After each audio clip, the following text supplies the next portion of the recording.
सूरज भगवान की कहानी।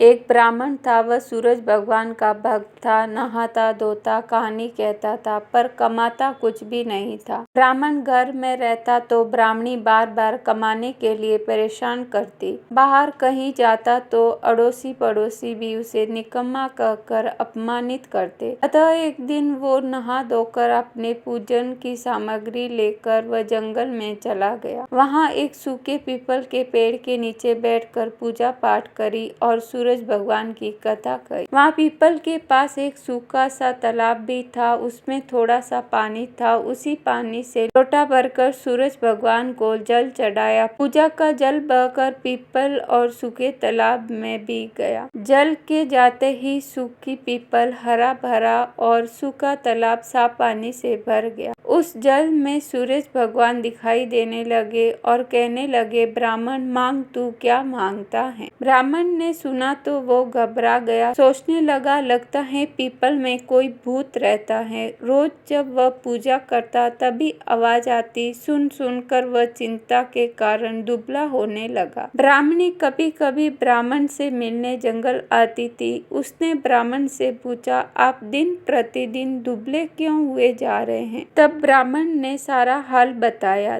तब ब्राह्मणी ने कहा कि आपकी पूजा के बाद ही आवाज आती है ना। मुझे तो लगता है कि सूरज भगवान स्वयं आते हैं। इस बार जब आवाज आए तो तुम सब कुछ मांग लेना। ब्राह्मण बोला, कैसे मांगू। ज्यादा कुछ कहना होगा तो मैं भूल जाऊंगा। कोई ऐसी तरकीब बताओ जिससे कम शब्दों में ज्यादा सा मिल जाए। ब्राह्मणी ने कहा, तुम इस प्रकार कहना, 9 खंडे महल के अंदर सोने के पालने में पड़पोते को दास दासियों द्वारा खिलाते अपनी आंखों से देखूं। इस प्रकार लंबी उम्र, महल, बेटे, पोते, पड़पोते और धन सब मिल जाएगा। क्योंकि जब धन होगा तभी तो सोने का पालना, दास दासियां होंगे और आंखें घुटने ठीक होंगे तभी तो पड़पोते को सोने के पालने में झूला झूला सकेंगे और देख सकेंगे। दूसरे दिन पूजा के बाद आवाज आई तो ब्राह्मण ने वैसा ही कहा जैसा ब्राह्मणी ने समझाया था। सूरज भगवान ने कहा, दिखने में तो भला लगता है पर एक ही बार में सब मांग लिया।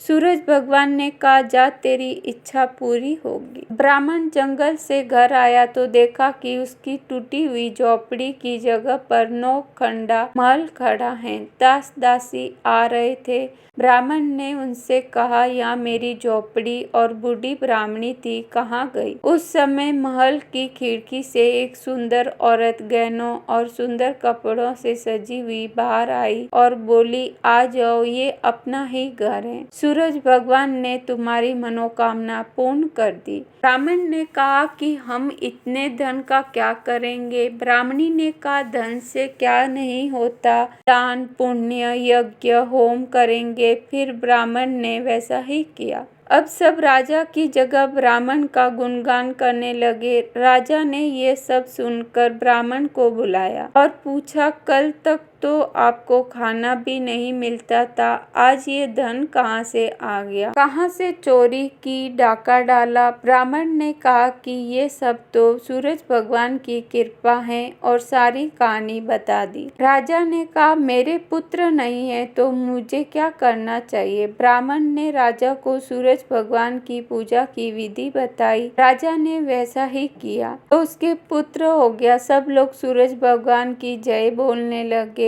हे सूरज भगवान, जैसे ब्राह्मण और राजा की मनोकामना पूर्ण की वैसे ही सबकी करना। कहानी कहने वालों की, कहानी सुनने वालों की, सबकी मनोकामनाएं पूर्ण करना।